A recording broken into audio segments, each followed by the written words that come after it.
Bonsoir à toutes et à toutes. Un grand merci à la province Sud pour cette invitation. Donc à traiter ce sujet suivant une trame qu'on a discutée et qui vise à aider à chacun à entrer dans ce que j'appellerais la planète de l'adaptation. C'est quand même un nouveau monde et ça nous impose de changer de vision, de changer de paradigme, de changer de manière de faire. Et c'est un petit peu ça que je vais vous présenter ce soir. Sans présenter aucun type de résultat spécifique sur la Nouvelle-Calédonie, parce que c'est pas l'objectif qu'on s'est fixé. Là, l'idée, c'est véritablement de partager des éléments de cadrage qui sont cruciaux quand on est un territoire, une collectivité, quelle que soit l'échelle territoriale que l'on considère, et qu'on veut s'engager dans une politique d'adaptation au changement climatique, sachant que le contexte calédonien est extrêmement favorable actuellement, puisque le pays va tenir, si je ne dis pas de bêtises, à partir du 23 juillet, son deuxième forum sur l'adaptation, sur la mise en place de sa stratégie d'adaptation au changement climatique, et que, en parallèle, les provinces, comme la province Sud, ça vient d'être indiqué, mais aussi les communes s'interrogent sur ce que ça signifie de mettre en place un plan d'adaptation au changement climatique. Alors dans ce contexte-là, je vais vous proposer une présentation en 3 temps. Il s'agira d'abord de faire le lien entre changement climatique et adaptation, c'est-à-dire de préciser de quoi on parle en fait quand on parle d'adaptation. Vous savez qu'on a finalement 2 grands sujets autour du changement climatique, le sujet atténuation et le sujet adaptation. Donc c'est important de repréciser ça et de faire le lien entre les deux pour poser quelques éléments clés pour s'engager ensemble dans cette réflexion sur l'adaptation. La deuxième question qui se pose derrière, c'est s'adapter. D'accord, mais comment? Donc c'est celle de la philosophie d'ensemble de l'adaptation au changement climatique. Est-ce que véritablement elle suppose d'innover dans la pratique des politiques publiques et sur nos territoires, ou est-ce qu'on dispose déjà d'un certain nombre d'éléments sur lesquels on peut s'appuyer au regard de ce qu'on a construit jusqu'à maintenant? Et le troisième temps sera de répondre à cette question. Comment savoir si on est véritablement sur la voie, sur le chemin de l'adaptation? Et ça nous renvoie à l'enjeu de l'évaluation des politiques et des actions d'adaptation, puisque qui dit adaptation dit maladaptation possible. Donc c'est ainsi qu'on clôturera ce temps-là. Alors d'abord, changement climatique, de quoi parle-t-on? Vous savez que depuis la révolution industrielle, un certain nombre d'activités humaines, au titre desquelles tout ce qui a trait à l'industrie, au bâtiment, production alimentaire, transport, déforestation, etc., ces activités ont généré des émissions de gaz à effet de serre, dont le CO2, mais pas seulement, le méthane par exemple aussi, qui ont accentué l'effet de serre naturel, qui est fondamental et qui nous permet d'habiter sur cette planète, sans quoi elle serait impropre parce que trop froide. Donc les activités humaines, à cause de ces gaz à effet de serre, génèrent donc ce changement climatique qui se manifeste par un réchauffement du climat, que vous voyez sur cette courbe, et qui est facile à capter depuis à peu près 150 ans. Donc c'est de ça qu'on parle quand on parle de réchauffement climatique. Alors ce réchauffement, qu'on évalue donc à partir de la période de référence 1850-1900, il est sans précédent pour l'humanité, il est extrêmement rapide. On estimait il y a 2-3 ans qu'on était déjà à plus 1,2 degré en moyenne mondiale, mais c'est déjà plus 1,9 degré en Europe. Donc c'est une moyenne mondiale, c'est variable d'un continent à l'autre. Et si on est en Nouvelle-Calédonie, on connaît ici une vitesse de réchauffement qui est forte, et c'est quelque chose qui est quand même assez surprenant pour un territoire qui est insulaire, même si on est sur une grande île, que le climat se soit réchauffé d'1,3 degré depuis à peu près 1970, c'est beaucoup, puisque depuis cette même date, à l'échelle globale, le climat s'est réchauffé de 0,8 degrés. Donc le réchauffement climatique moyen, on va dire, en Nouvelle-Calédonie, est nettement plus élevé que ce qu'il est à l'échelle de la planète. Alors, c'est ce qui génère avec cette augmentation de température, elle est bien à l'origine de la modification de nos climats et de ce l'on appelle souvent au pluriel les changements climatiques, en fait, les changements du climat, puisque l'augmentation des températures atmosphériques a pour effet de perturber le régime des précipitations, les totaux de précipitations, la répartition des précipitations dans le temps. Ces deux facteurs de pression climatique, à leur tour, modifient la saisonnalité. On a une augmentation des sécheresses, on a une augmentation des températures océaniques, une élévation du niveau de la mer, une modification des cyclones, etc. Donc on se retrouve avec ce qu'on a appelé dans le dernier rapport du GIEC les facteurs de pression climatique. Aujourd'hui, ce qu'on vit, c'est un cumul, une combinaison de facteurs de pression climatique. Et ce sont bien sûr eux qui mettent à l'épreuve deux types de systèmes. Les systèmes dits naturels, on parle aussi d'écosystèmes, et les systèmes humains, c'est-à-dire nos sociétés. Alors, ces facteurs de pression climatique sont à l'origine de la production du risque climatique, puisque finalement, ce que l'on voit augmenter, c'est l'aléa climatique à l'échelle de la planète, avec cette déclinaison spécifique, bien sûr, sur chacun des territoires qu'on considère. Et donc, si on veut s'attaquer à cet aléa climatique, il est clair que le premier type d'action qu'on peut entreprendre, c'est d'agir directement sur nos émissions de gaz à effet de serre en les réduisant, donc en diminuant l'impact de l'ensemble de nos activités, bâtiments, industrie, transport, etc., sur le climat. Donc c'est ce qu'on appelle l'atténuation. On parle aussi de mitigation.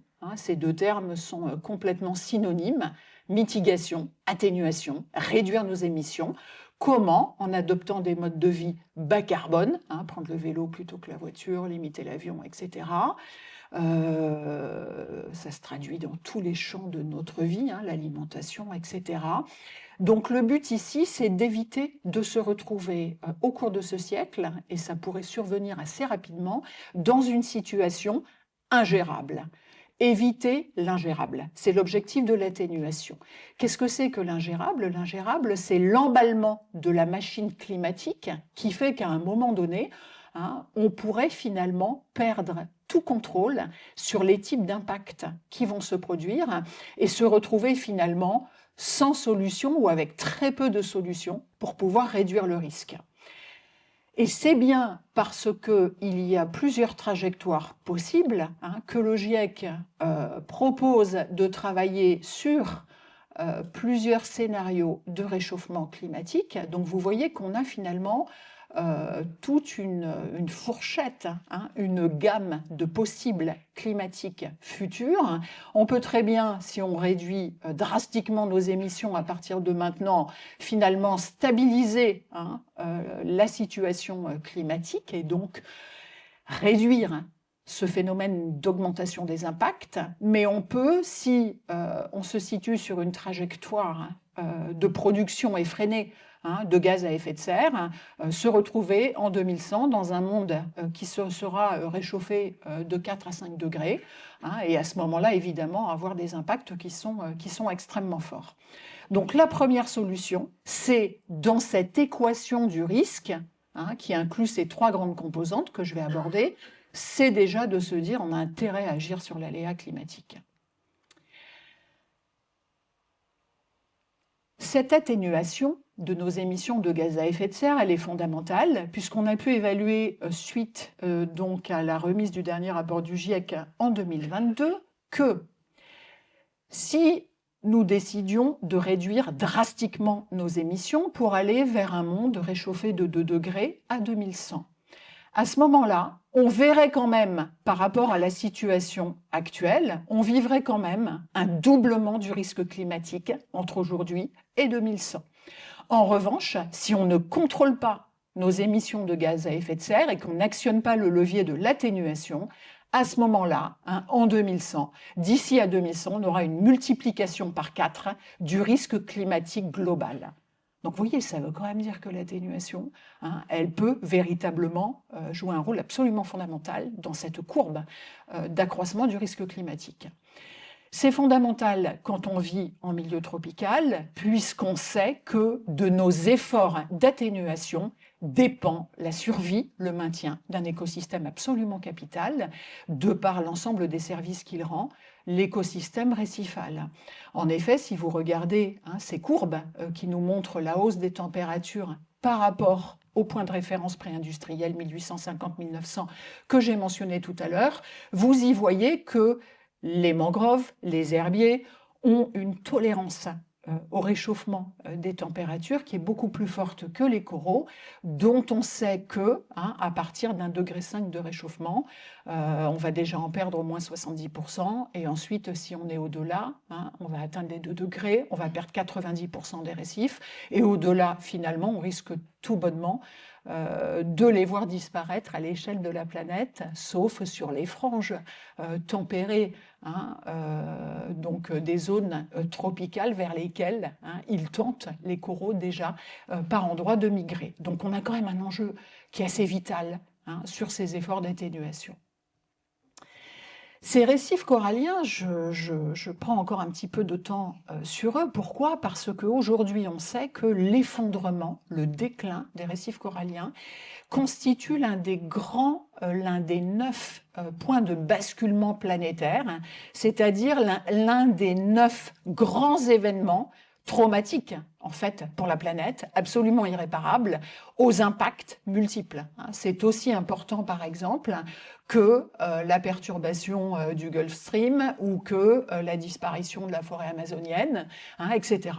Donc ce point de basculement récifal, c'est effectivement celui en tout cas que l'on redoute le plus dans les milieux tropicaux. Il est d'autant plus à considérer que, à côté des impacts du changement climatique, on sait qu'on exerce déjà un grand nombre de pressions directes, locales, sur les récifs coralliens, à travers la pollution, à travers, dans certains pays, pas ici, mais la pêche par exemple à dynamite, à travers, ici on est concerné, une érosion des sols sur les pentes, sites miniers et autres, qui fait qu'on a dans certains secteurs une hypersédimentation, etc. Et on sait qu'on a des conséquences écologiques directes, mais que finalement c'est une cascade, c'est une chaîne d'impact, avec des impacts de premier ordre, deuxième ordre, troisième ordre, etc.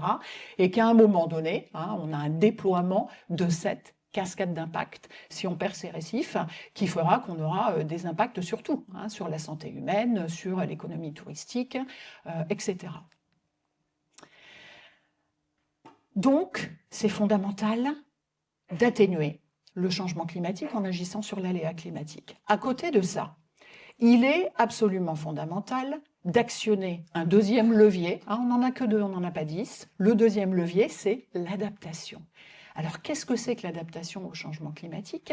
C'est l'ensemble des politiques et des mesures qui permettent de réduire le risque climatique en agissant aussi sur l'aléa, dont je vous ai parlé tout à l'heure, je vais y revenir dans une minute.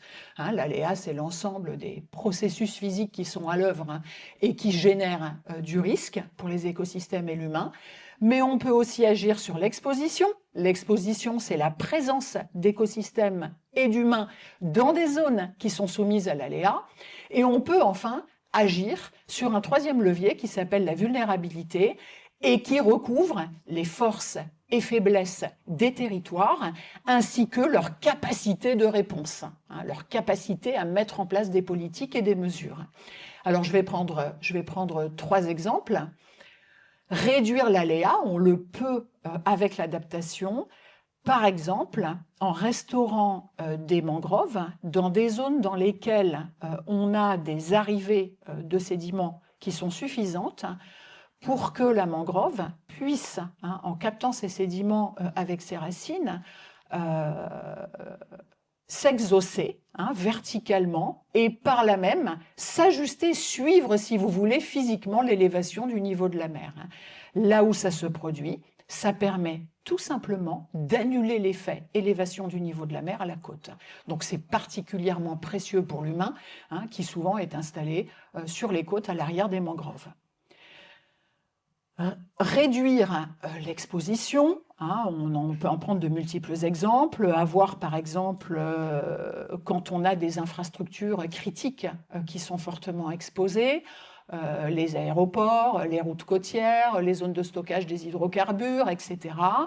Ça peut être mettre en place une ingénierie côtière technique de haut standing qui garantissent la sécurité et le maintien de ces infrastructures. Mais réduire l'exposition peut aussi prendre la forme d'un déplacement, tels les déplacements qu'on commence à observer sur la côte Est, par exemple déplacement de la tribu de Mou à Ponériouin.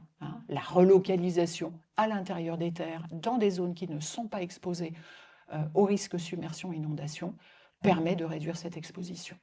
Enfin, on peut actionner le levier de la vulnérabilité. Ça veut dire que, profitant par exemple des bâtiments qui ont pu être détruits pendant la crise de 2024, les remplacer par des bâtiments qui sont mieux adaptés aux pressions climatiques. Donc ça consiste à réduire ce qu'on appelle la vulnérabilité structurelle des bâtiments. On peut aussi, si on veut prendre un autre exemple, en ce qui concerne nos écosystèmes, on va réduire leur vulnérabilité si on traite en amont dans les bassins versants les sources de pollution, etc., pour éviter qu'à l'aval, ils se dégradent et qu'à partir de là, ils deviennent plus vulnérables aux effets additionnels du changement climatique.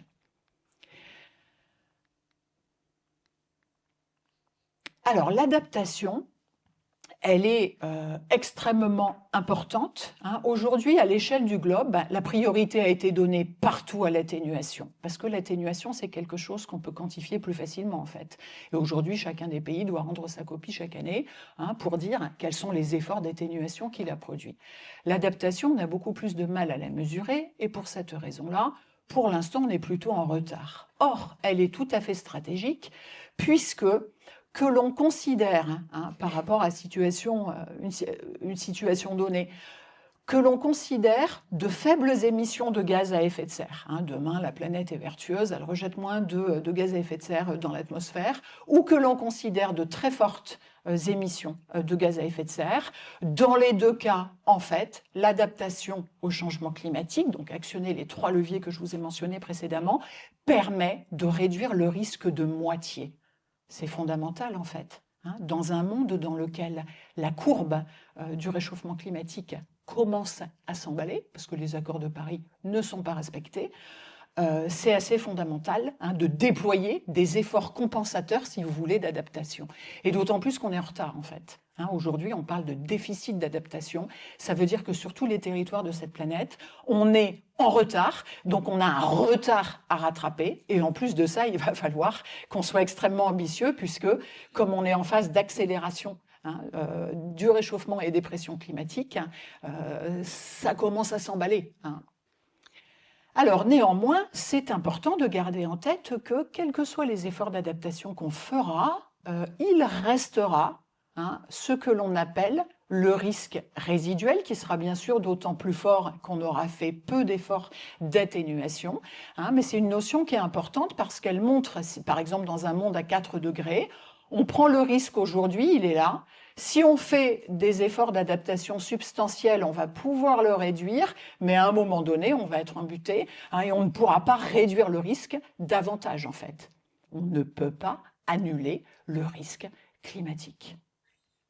Raison de plus pour être ambitieux sur les efforts d'adaptation. On aura de toute façon à vivre avec un risque résiduel. Alors une adaptation ambitieuse, qui vise à réduire au maximum le risque résiduel, est une adaptation qui finalement s'attache à créer sur les territoires les conditions les plus favorables à l'adaptation. Donc on travaille beaucoup actuellement sur les enablers, les conditions favorisantes d'une adaptation ambitieuse, et qui finalement consiste à repousser ce que l'on appelle les limites souples. Qu'est-ce que c'est qu'une limite souple à l'adaptation? C'est une limite qu'on peut repousser en faisant plus d'efforts, en fait. Donc on peut mobiliser, par exemple, des moyens financiers plus importants pour l'adaptation que ceux qu'on a fait par le passé. On peut renforcer nos capacités humaines, faire en sorte d'avoir plus de personnes qui sont formées sur l'adaptation avec un niveau de qualification toujours croissant. On peut renforcer les capacités politiques et institutionnelles.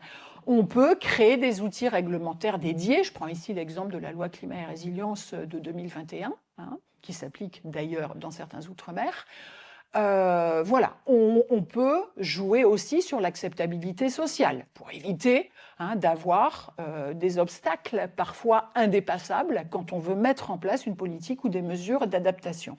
Donc, dans ce rectangle vert, on retrouve tout ce sur quoi, en fait, on doit agir pour créer des conditions favorables à une adaptation ambitieuse. Et on sait qu'aujourd'hui, par exemple, si je prends la question des moyens financiers, on sait que dans aucun pays au monde, les moyens financiers dédiés à l'adaptation au changement climatique sont suffisants pour véritablement réduire le risque climatique au maximum.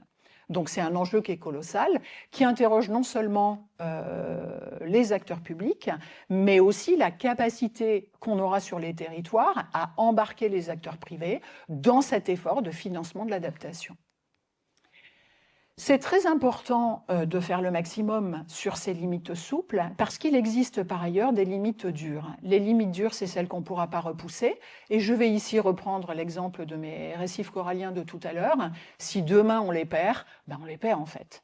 On ne peut rien faire en fait. Donc il y a un certain nombre de points de basculement planétaire, je vous les ai montrés tout à l'heure, qui vont se manifester et face auxquels en fait on ne peut rien faire en fait. Ce sont des limites dures. On devra juste encaisser le choc et on ne pourra absolument pas agir. Alors, ce qui est intéressant, c'est de se dire que l'adaptation peut réduire le risque de moitié, mais pas seulement sur les grands territoires les plus riches de la planète.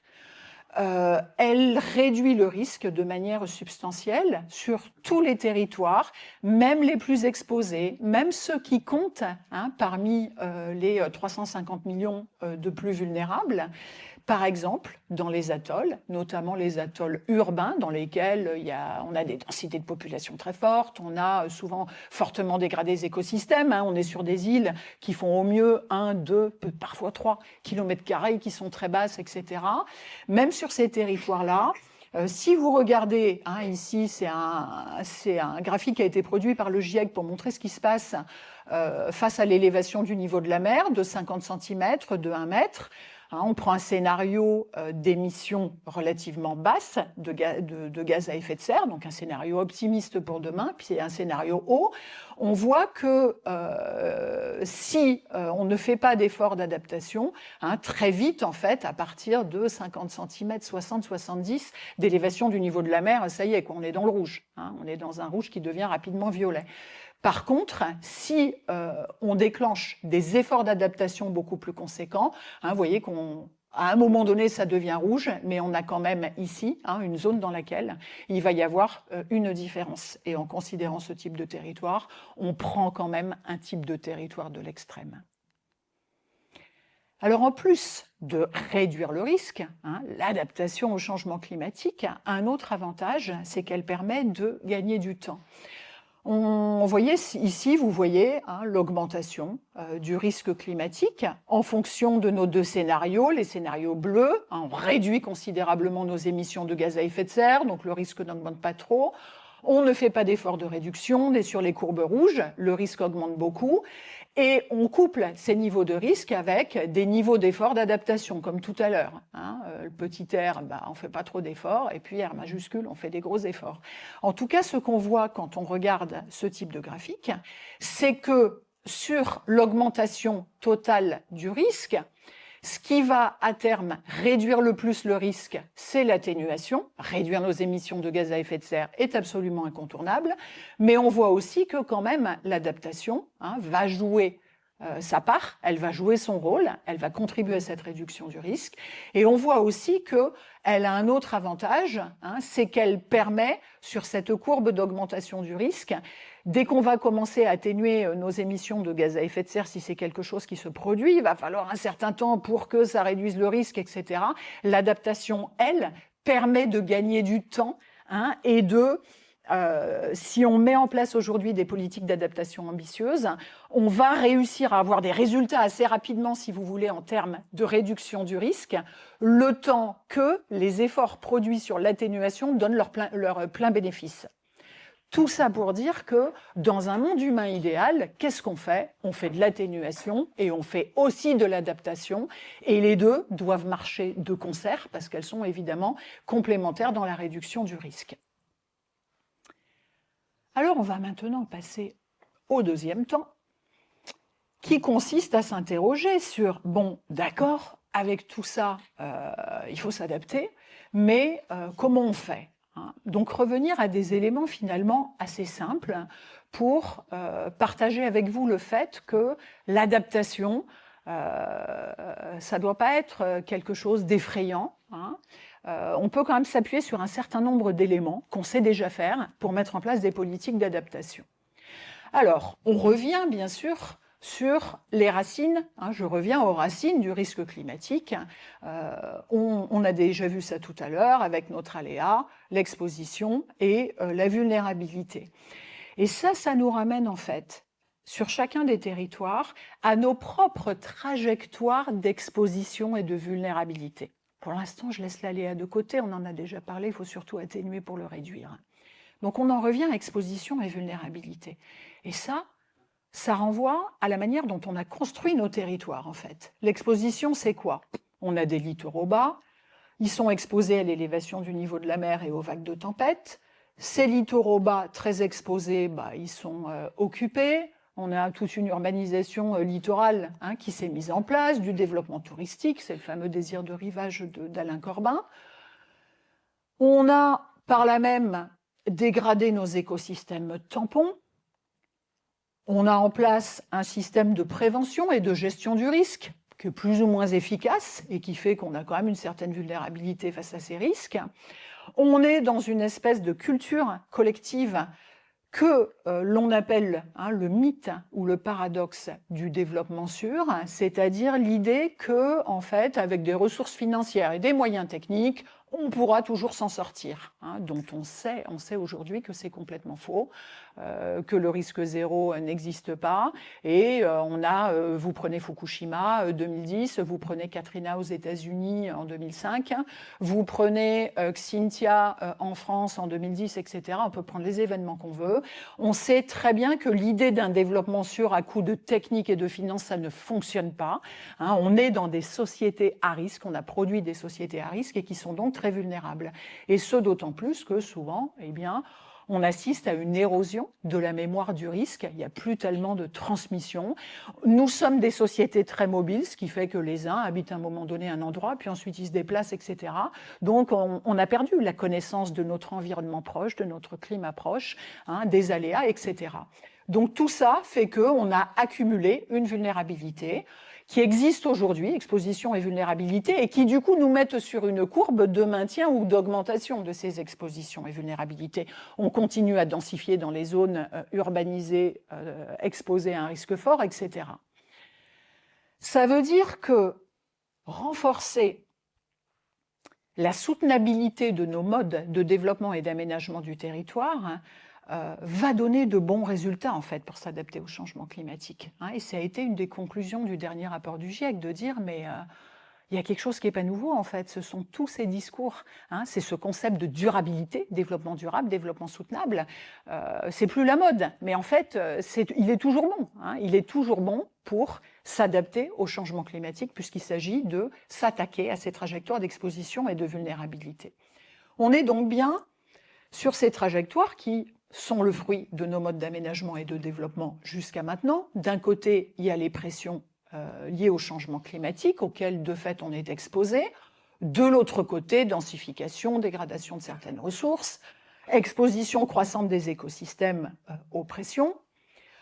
Tout ça génère de la vulnérabilité au niveau des secteurs d'activité économique, au niveau des modes d'occupation de l'espace, ça tend à réduire le bien-être individuel et collectif, et petit à petit, à écraser aussi les opportunités de développement, puisqu'on a des systèmes de ressources qui se recomposent en permanence, mais avec une érosion d'un certain nombre de ressources sur les territoires. Donc, cette logique-là d'ancrer l'adaptation dans nos trajectoires d'exposition et de vulnérabilité veut dire tout simplement une chose, c'est que l'adaptation impose de redéployer, de réinventer nos stratégies d'aménagement et de développement des territoires, c'est-à-dire de prendre à bras le corps cette révolution des territoires qui s'impose aujourd'hui. Donc ça touche l'aménagement, le développement socio-économique, la gestion des écosystèmes, et c'est là que la stratégie qui est en train d'être réfléchie par la province Sud est justement extrêmement pertinente, puisqu'en fait c'est à ces choses-là qu'elle s'attaque. C'est à ça qu'elle s'attaque de manière transsectorielle.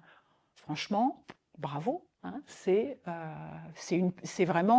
la piste de base en fait. Ce sont les fondations sur lesquelles on doit construire l'adaptation. Donc l'adaptation au changement climatique vient interroger les outils existants et elle doit systématiquement être intégrée dans les politiques publiques existantes qui doivent être considérées de manière strictement transversale. Ça veut dire que certains types d'actions, dans lesquelles vous êtes engagés, on était cet après-midi sur le parc urbain de Sainte-Marie, tout ce qui va consister à restaurer, à mieux protéger, à réduire les pressions anthropiques sur les écosystèmes, va avoir de grands bénéfices en fait pour l'adaptation au changement climatique, puisque vous voyez ici un certain nombre de services écosystémiques, et ces services écosystémiques, quand on fait monter la température avec ce réchauffement climatique, se dégradent petit à petit. Et ici, vous voyez que le service de protection côtière, rendu par les écosystèmes, le récif corallien, derrière lui parfois les herbiers, les mangroves, ensuite les systèmes côtiers végétalisés, ce service-là, au-delà d'1,5 degré de réchauffement, ça y est, il commence à disparaître. Donc, mieux protéger, restaurer, réduire les pressions directes qui pèsent sur les écosystèmes, eh bien, c'est à porter au titre de l'effort d'adaptation. Alors, ce qui est bien sûr important, c'est de s'attacher à préserver, restaurer un continuum d'écosystèmes. On a des écosystèmes qui sont emboîtés, en fait, les uns dans les autres, et pour que, finalement, ici, dans la bande côtière aménagée, tout se passe bien, il est fondamental de garder autant que faire se peut un récif corallien sain, parce que c'est lui qui, grâce à son fabuleux rôle d'atténuateur de vagues, va permettre de maintenir, si on a à l'arrière de lui, les herbiers. Récifs et herbiers vont jouer un rôle pour permettre à la mangrove de se maintenir. On sait bien que c'est un écosystème qui ne se développe qu'en milieu abrité. Et ces 3 écosystèmes marins vont jouer un rôle fondamental dans le maintien de la végétation côtière, les bourraos et les autres, qui eux aussi sont fondamentaux pour maintenir ces plages et ces bermes qui sont un espace tampon supplémentaire. Donc l'idée, c'est véritablement de se dire, partout où on est dans cette situation-là, qui, quelque part, représente pas trop mal la Nouvelle-Calédonie. C'est un diagramme 3D qu'on a mis dans le chapitre Petites îles du dernier rapport du GIEC. Donc voilà, nos mouvements de terrain, la déforestation, etc. Une agriculture parfois intensive, urbanisation et toutes les conséquences que ça peut avoir sur les écosystèmes. Donc l'enjeu, c'est bien sûr de réduire l'ensemble de ces pressions et en particulier toutes celles qui affectent un écosystème qui est particulièrement sensible à ça, le récif corallien, dont on sait que dans toutes les zones où il y a des impacts anthropiques extrêmement forts, on sait que nos récifs, ils sont à 60-70% déjà dégradés. Donc si vous voulez, si vous ajoutez là-dessus l'effet additionnel du changement climatique, on sait quels récifs vont disparaître en premier. Et d'ailleurs, on a une histoire qui s'est déjà écrite à ce sujet dans la Caraïbe. Moi, dans la Caraïbe, je continue à y travailler, ainsi qu'à l'île Maurice, parce que que ça me permet de voir le monde de demain. Mais je peux vous dire que le monde de demain, en termes de récifs coralliens, il fait mal. Ce sont des récifs qui non seulement sont déjà intégralement morts, mais comme ils sont morts depuis un certain temps, alors quand un cyclone passe dans la Caraïbe de plus en plus, sur les sites sur lesquels les récifs sont les plus dégradés, et ça inclut aussi des sites de Guadeloupe-Martinique, on s'aperçoit que les cyclones ne font même plus de dégâts, parce que le récif est dans un tel état que de toute façon il n'y a plus de dégâts. Les récifs sont morts, les récifs sont déjà érodés, donc on n'a plus cette rugosité qui fait que les vagues sont atténuées, etc. Et sur un certain nombre de sites, où qu'on aille, que ce soit à Saint-Barth, même à Saint-Barth, où on a des pressions moins fortes, par exemple, qu'en Guadeloupe ou qu'à Saint-Martin, on a déjà un remplacement du récif corallien par l'écosystème qui vient derrière, qui est très opportuniste et qui s'appelle l'écosystème à macroalgues.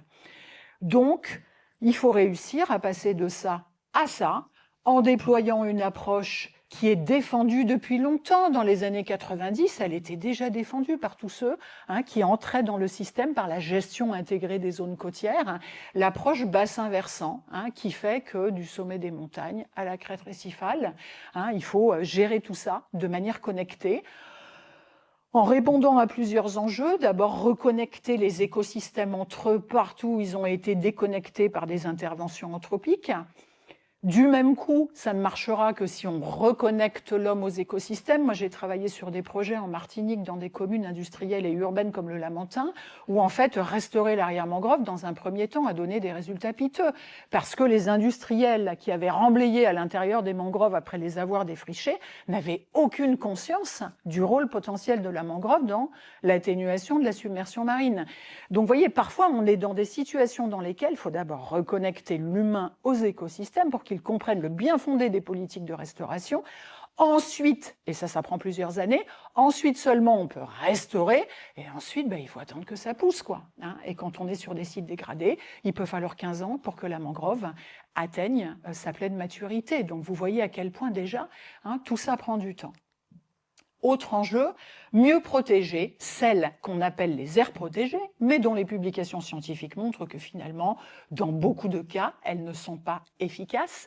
Donc aujourd'hui, que ce soit le GIEC de la biodiversité ou le GIEC du climat, l'IPBES et le GIEC, tous deux s'entendent sur l'idée qu'il faut au moins 30% de zones protégées efficacement et sur terre et en mer, pour qu'on ait une chance de s'en sortir correctement, protégées efficacement.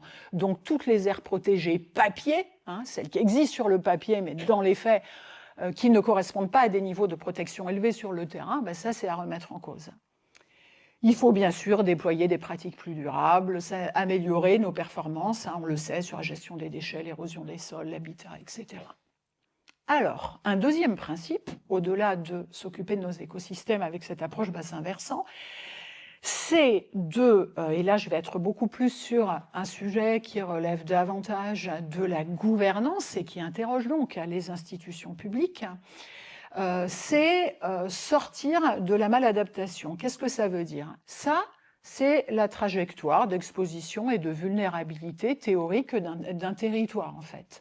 Ce territoire, il est dans un espace maladaptatif dans lequel, qu'est-ce qui se passe ? Il y a des cyclones.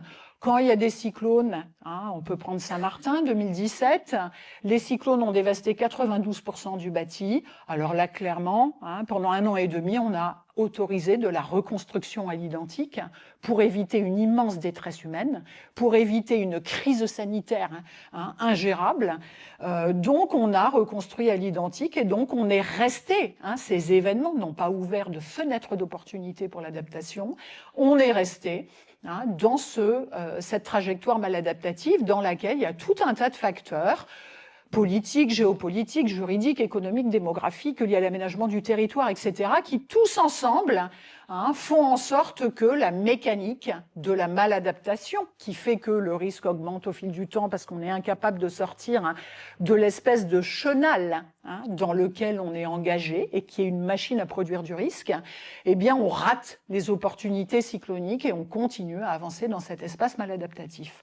Donc ça renvoie à une idée qui est que les décisions, la façon dont les institutions sont construites, les réglementations qui sont disponibles, la manière qu'on a de prendre les décisions, la manière qu'on a de continuer à faire ce qu'on sait faire. On sait par exemple, pour prendre un exemple concret, que l'ingénierie lourde, les cordons d'enrochement, les murs de protection, les digues, etc., ça on sait faire, on est super fort. Depuis le XVIIIe siècle, on en fait. C'est seulement depuis 5 ans que la communauté scientifique, pour avoir fait des évaluations un peu partout dans le monde, a mis en évidence le fait que c'est bien souvent maladaptatif, en fait. C'est-à-dire que ça n'a pas arrêté d'augmenter le risque, puisque à l'arrière de ces ouvrages, on s'est cru à l'abri, donc on a continué à urbaniser, on a continué à densifier. Derrière ces ouvrages, comme on se croit à l'abri, la vigilance s'effondre, plus de vigilance des populations qui, quand il y a des ordres d'évacuation, refusent d'évacuer, plus de vigilance des élus qui se sont endormis sur leurs ouvrages, etc. Donc on est souvent pris dans ce cycle maladaptatif. Moi, je travaille beaucoup en Polynésie française, où c'est une catastrophe. Il y a des remblais partout, des ouvrages de défense lourds absolument partout. Et en fait, quand j'interroge les institutions, on me dit, mais tu sais, on veut bien essayer de transitionner, mais en fait, on ne sait pas faire, alors que ça, on sait le faire. On a toutes les procédures, on les maîtrise de manière absolument parfaite. Donc en fait, pour nous, quand il y a un risque fort d'érosion côtière, le plus simple, en fait, c'est de reprendre les procédures qu'on connaît.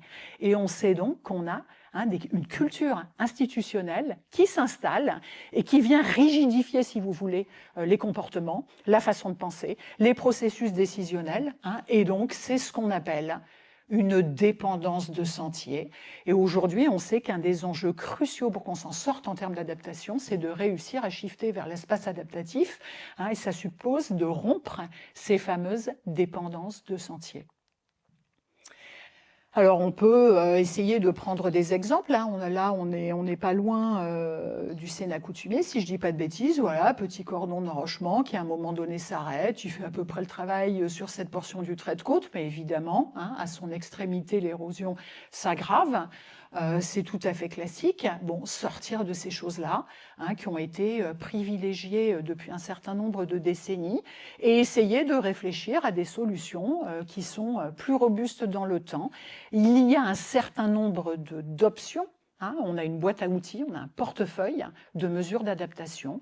Il faut accepter qu'elles soient différentes d'un site à l'autre parce qu'on est dans des contextes qui sont différents et parce que l'adaptation, c'est un ensemble de choix humains, en fait.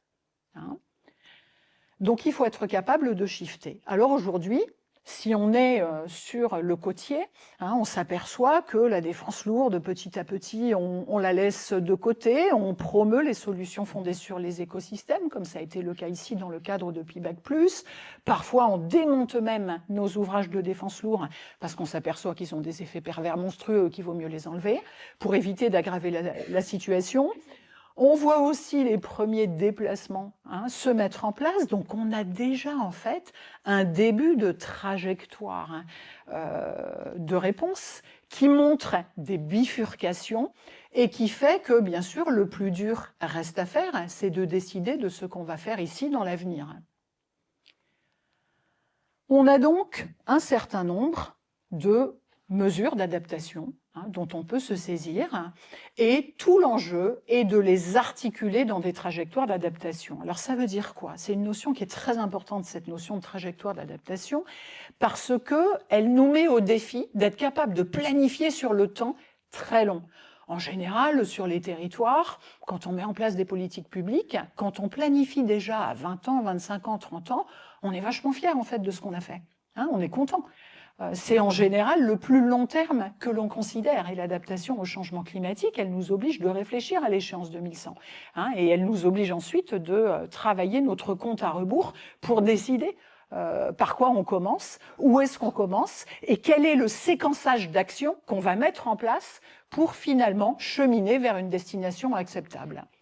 Donc ce concept vital, spécifique au changement climatique de trajectoire d'adaptation, mobilise 3 choses. D'abord, il faut savoir où on veut aller. Quand on va quelque part, il faut choisir la destination. C'est comme dès qu'on part en vacances, en fait. Il faut avoir un cap.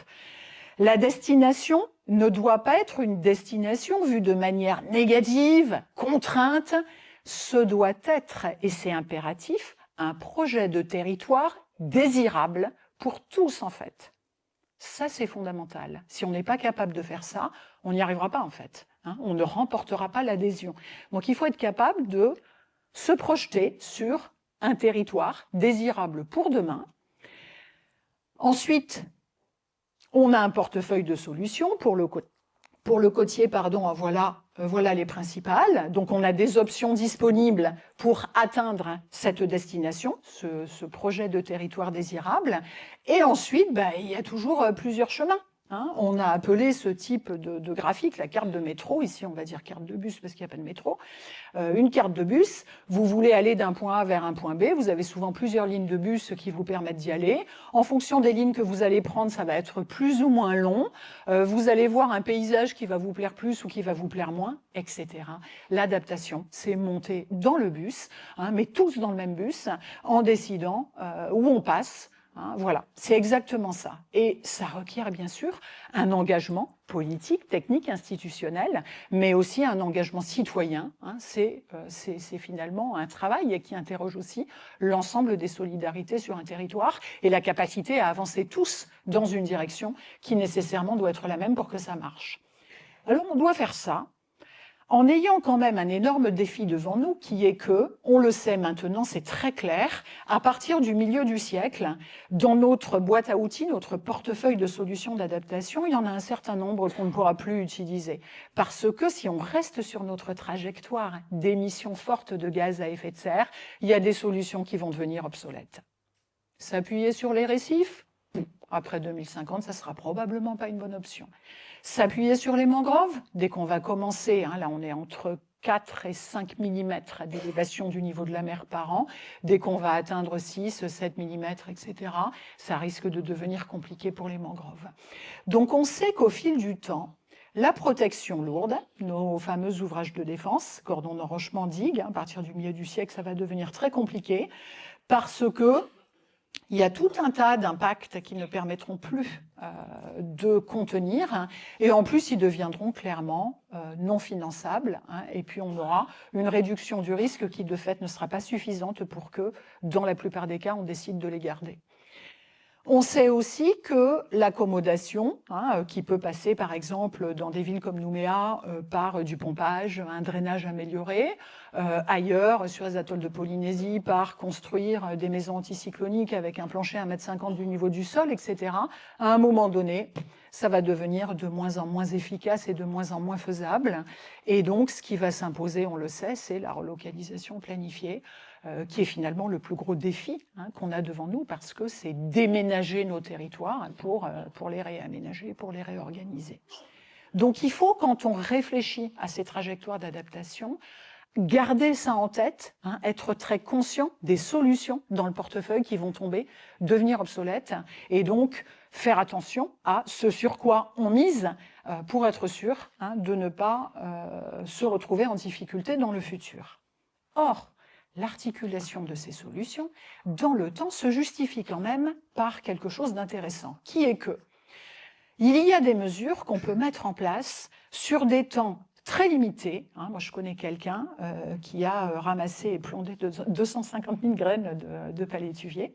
Il est dans la salle.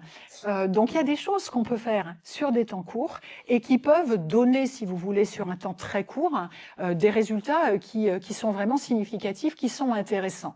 Mais ces solutions-là ne vont pas forcément être très durables dans le temps si on est sur une trajectoire de réchauffement forte.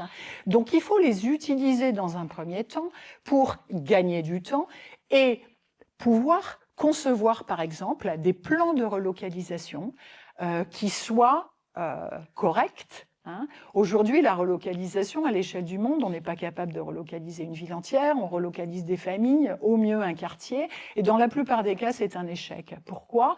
Parce qu'on le fait souvent dans l'urgence, donc c'est de la relocalisation qui est rarement planifiée, anticipée, volontaire, etc.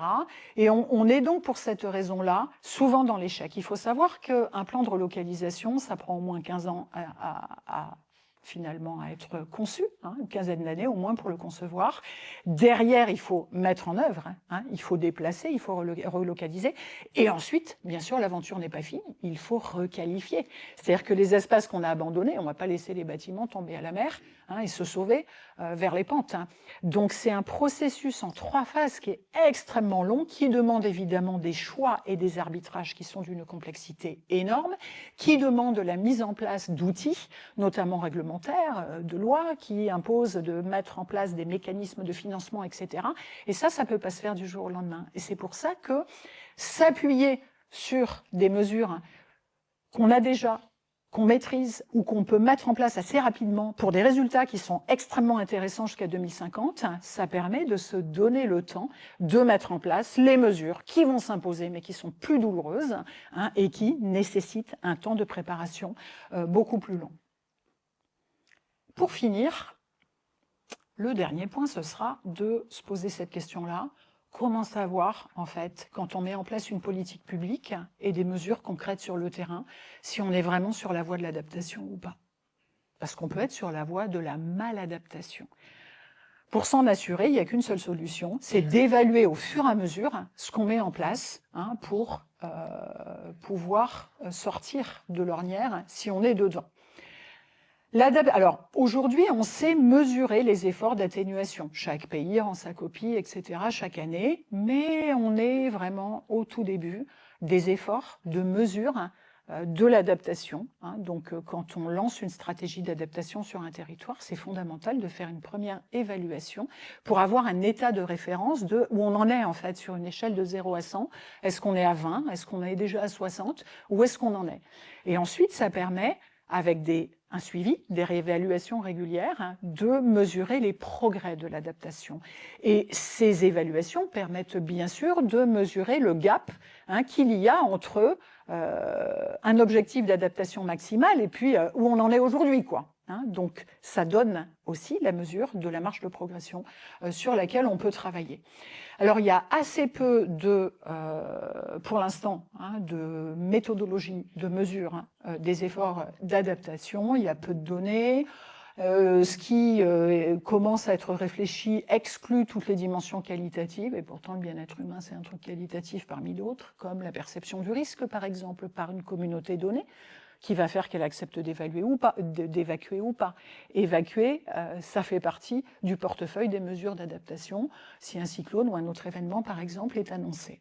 Et souvent, pour l'instant, la réflexion, elle commence à se mettre en place au niveau international, avec à l'appui des Nations Unies, mais à une échelle nationale, en fait. Alors que la province sud va avoir besoin d'évaluer sa stratégie d'adaptation, la commune de Tours, avec laquelle on travaille, a le même besoin, etc. Donc il faut réfléchir à des outils d'évaluation qui soient multi-échelles.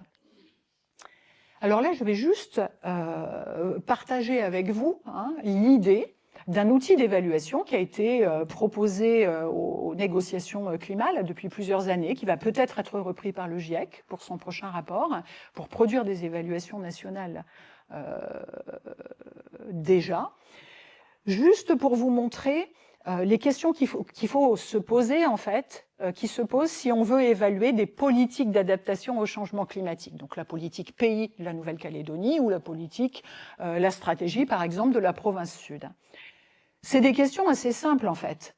La première, ça va être, est-ce que véritablement on a des connaissances précises sur les risques climatiques actuels et futurs ?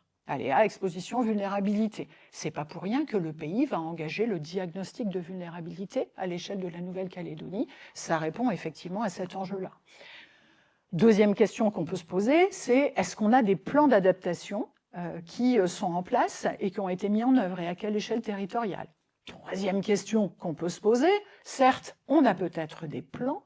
La Polynésie française, par exemple, a un plan d'adaptation depuis un certain temps, mais pour l'instant, sur le terrain, il n'y a pas trop d'action. Donc un plan, il doit ensuite se décliner, être implémenté.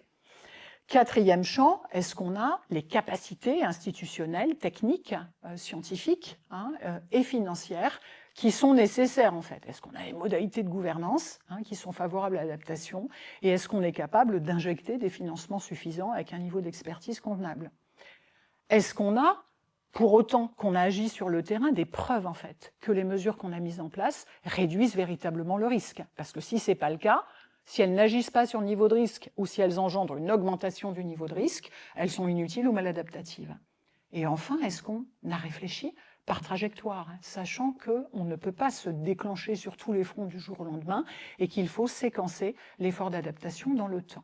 Donc voilà le genre de choses qu'on peut utiliser. Je vais passer là-dessus, mais nous, on s'est amusé à l'appliquer à des pays, Maurice et le Sénégal, et ça a permis de faire des recommandations extrêmement concrètes. Voilà, on a pu mettre en évidence un certain nombre de choses que j'ai résumées ici pour véritablement appuyer la politique de la République de Maurice, qui ne connaît pas ces risques, qui a un échelon local qui est oublié, comme c'est souvent le cas, qui n'a pas de système d'information accessible à tous pour partager, qui a un plan d'adaptation au changement climatique qui est très très général, donc on n'a pas d'objectif assez précis, donc en fait on ne peut pas trop agir sur le terrain, etc. On peut s'amuser à l'appliquer à un pays, on peut s'amuser à l'appliquer à une province, on peut s'amuser à l'appliquer à un archétype, par exemple les côtes. On s'est réunis à 17, on a pris 7 grandes régions côtières de la planète, 61 territoires, et sur ces 61 territoires que vous voyez représentés sur cette carte, on a fait une évaluation de l'adaptation côtière. Chacun des 17 experts connaissant un certain nombre de cas et les renseignant. Et en faisant ça, on a pu regarder si les grandes mégalopoles, par exemple, ont des performances adaptatives plus élevées ou moins élevées que les villes petites et moyennes, que les zones rurales à forte valeur économique ou que les zones rurales à faible valeur économique. Donc ça aide, vous voyez la partie du graphique qui est pleine, on va de 0 à 4, on a un système de scoring, la partie du graphique qui est pleine montre l'état de ce qui est fait, et tout l'espace vide autour montre la marge de progression, ici immense, qui demeure, si on veut véritablement avoir une performance adaptative optimale. Dans ce cas-là, le graphique atteint les bords de la figure, tout est rempli. Donc ça permet de faire ça, et en tout cas sur le côtier à l'échelle mondiale avec ces 61 sites, on a pu montrer qu'on est à peu près à la moitié, sur une échelle de 0 à 100. Pour l'instant, l'adaptation côtière, elle tourne autour de 50. Donc ça veut dire qu'il y a encore une marge de progrès qui est absolument considérable, et qui dit que il y a pas mal de faiblesses auxquelles il faut s'attaquer, et puis là où on n'est pas mauvais, il faut y rester, faut maintenir les efforts dans le futur. On peut aussi évaluer à l'échelle de mesures qui sont mises en place de manière très localisée. Je vais passer assez vite là-dessus, mais c'est pareil, on peut utiliser un certain nombre de variables qui incluent ce dont je vous ai parlé tout à l'heure, les conditions favorisantes. C'est vraiment le nerf de la guerre, c'est ce qui permet d'avancer sur le front de l'adaptation. Toujours évaluer si la solution réduit le risque, et puis évaluer ce qu'elle génère en dehors du champ de réduction du risque. Est-ce qu'elle a des impacts positifs, négatifs sur le territoire? Donc voilà, ce sont des systèmes d'évaluation qui s'appuient sur une approche multi-indicateurs, qui se déploie sur le terrain avec un système de scoring. C'est exactement ce qu'on fait dans les exercices d'évaluation du GIEC. Dès qu'on veut coupler du quantitatif et du qualitatif, on n'a pas le choix. Et qui sont extrêmement intéressants puisque, comme dans le premier cas, finalement, l'évaluation ne peut être faite que si on met ensemble finalement toutes les parties prenantes concernées, donc les acteurs institutionnels, détenteurs des informations sur les documents de planification qu'ils ont, ceux qu'ils adressent, ce qui a marché, ce qui n'a pas marché, etc. Souvent des scientifiques, bien sûr, pour animer ces ateliers, puisque nous, on s'occupe finalement de concevoir des méthodes et d'aider à les déployer sur le terrain. Et ça permet, voilà, là aussi, pour des solutions d'adaptation fondées sur les écosystèmes, ça permet, en utilisant un peu le même type de représentation, d'avoir un score sur 100, de voir sur quel type de variables les territoires sont bons, sur quelles variables ils sont moins bons, etc. Et moi, j'ai réalisé ça sur 26 projets qui sont répartis entre les différents outre-mer, dont 5 projets calédoniens. Et là, vous voyez les scores moyennés. On voit que c'est des projets qui, sur le front de la gouvernance, sont quand même de bons projets, 2,6 en moyenne sur 3, qui est le maximum le score maximum, des projets qui sont plutôt bons en termes d'acceptabilité sociale, par exemple, mais des projets qui sont assez faibles, en fait, malheureusement, sur leur efficacité technique potentielle, à réduire le risque, et c'est dommage puisque c'est l'objectif qui est visé.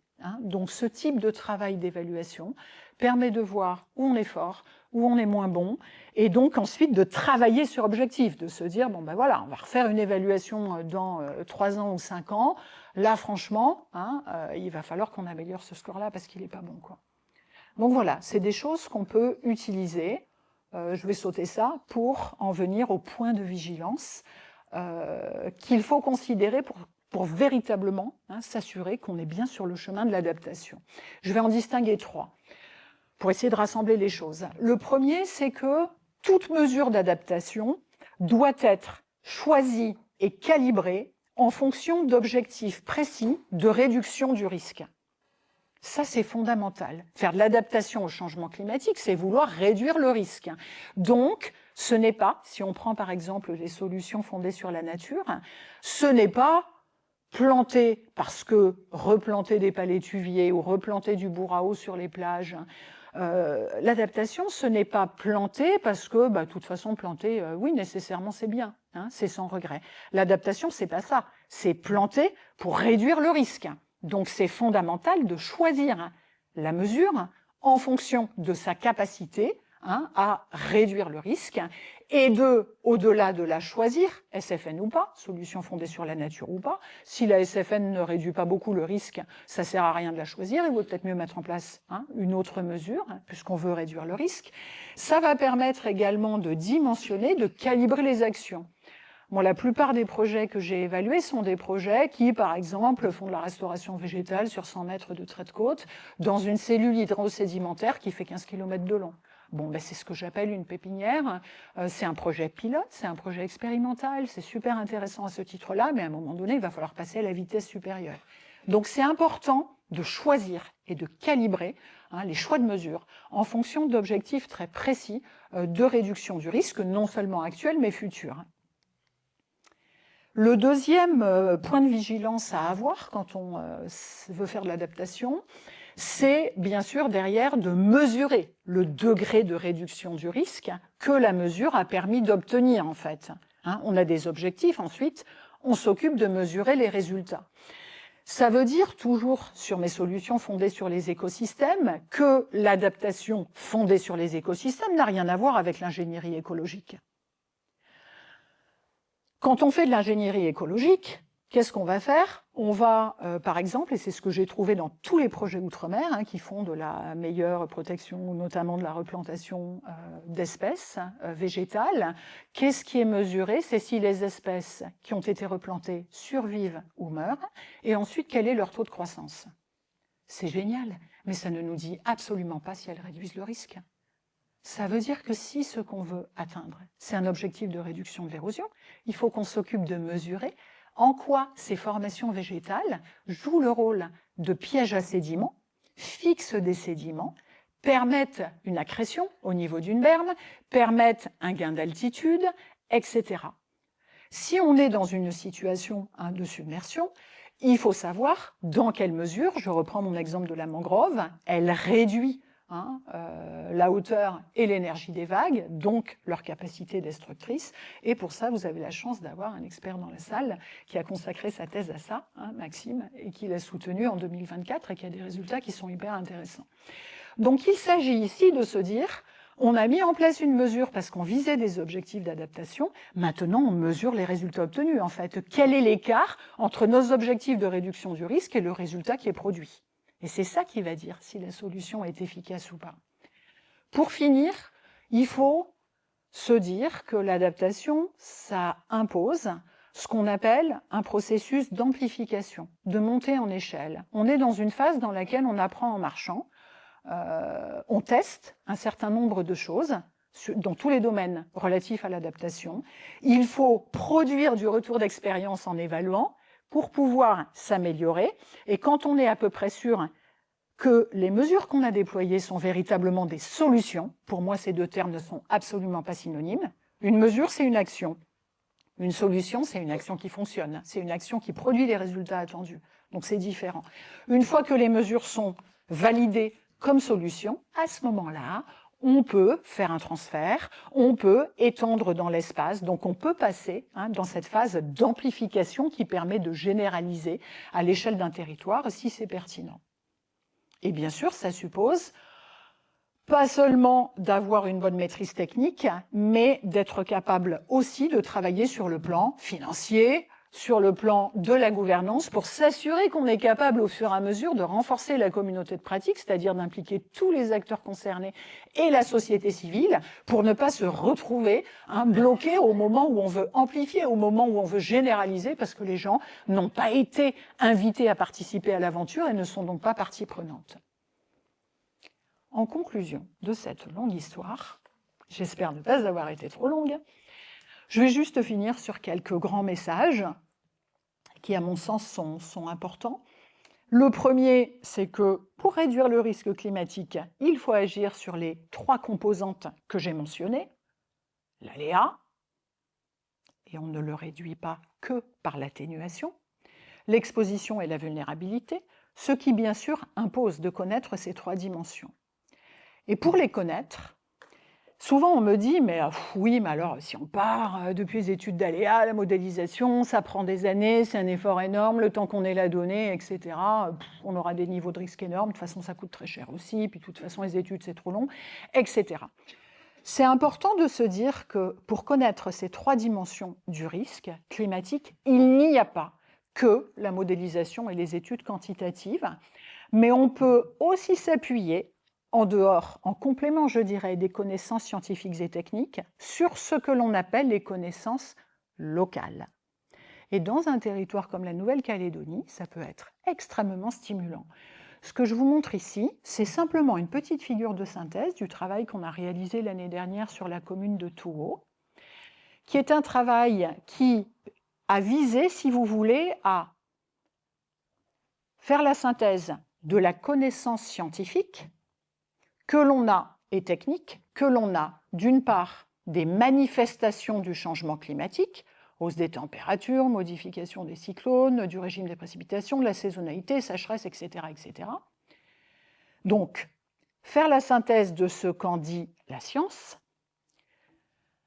s'occuper en parallèle de collecter sur le terrain auprès de la population en réalisant des entretiens semi-directifs extrêmement longs, un peu partout sur le territoire, ce que la population vit. Donc les petits ronds bleus sont les manifestations du changement climatique qui sont renseignées par la population. Et ce travail est extrêmement intéressant parce qu'il a montré que le vécu, la perception des manifestations du changement climatique par la population sont totalement en cohérence avec les connaissances scientifiques existantes, à ceci près que la population a une connaissance extrêmement précise des impacts locaux. Et comme l'adaptation consiste à agir localement, c'est, quand ça fonctionne bien, des éléments sur lesquels on peut s'appuyer également. Donc ça, ce sont les manifestations du changement climatique. Ensuite, il ne faut pas s'arrêter là. Là, on est sur nos risques côtiers, on est en train de descendre dans la cascade d'impact, mais on n'est pas encore très loin. Il faut descendre jusqu'aux impacts sur l'accès aux services vitaux, le transport, l'emploi, l'éducation, les ressources marines, l'agriculture, l'élevage, etc., etc. Et quand on atteint cette sphère des impacts, pour l'instant, en Nouvelle-Calédonie, on n'a pas beaucoup d'études scientifiques qui renseignent ça. En revanche, la population qui vit directement ces impacts les décrit avec énormément de précision, de manière très localisée. En tout cas, c'est le cas à Touo. Donc vous voyez qu'ici, on a plus de petites bulles bleues que jaunes. Et ensuite, on a quand même besoin de savoir ce qui a été déjà fait jusqu'à maintenant. Donc ça, c'est le registre des solutions. On a très peu d'études scientifiques qui renseignent les réponses qui ont été apportées jusqu'à maintenant, que ce soit par la population, par les communes, par la province, etc., ou avec l'appui de l'État. En revanche, bien sûr, sur place, sur le terrain, on peut collecter ce qui a été fait auprès de la population et des acteurs locaux. Donc c'est pour dire que nécessairement, il faut coupler des démarches scientifiques diverses, y compris la collecte des savoirs locaux, des connaissances locales, des perceptions locales, pour pouvoir avancer sans être obligé de se ruiner en études scientifiques qui vont prendre 5 ans, 10 ans, etc. Deuxième message de conclusion, si l'adaptation au changement climatique peut s'appuyer sur les politiques actuelles, c'est ce que j'ai essayé de montrer en promouvant un développement plus durable, ça ne suffit pas, puisque l'adaptation est quelque chose de spécifique qui consiste à évaluer et à réduire le risque futur, ce qu'on n'a jamais fait jusqu'à maintenant, en empruntant un chemin spécifique. C'est la trajectoire d'adaptation dont je vous ai parlé, et qui doit permettre donc d'atteindre ce fameux futur désirable qui n'est rien d'autre qu'un projet de territoire multi-acteurs et multi-échelle, échelle spatiale et échelle temporelle. Pour faire ça, il y a de grands principes à suivre et des outils spécifiques à utiliser, dont les outils d'évaluation de la performance adaptative, des politiques publiques et des actions déployées sur le terrain. C'est capital pour ne pas prendre le mauvais chemin, celui de la maladaptation, et pour s'inscrire en continu dans quelque chose qui est fondamental, parce que l'adaptation, c'est relativement nouveau, le changement climatique, c'est relativement nouveau, une démarche de renforcement continu des capacités locales à nationales. Voilà, je vous remercie pour votre attention.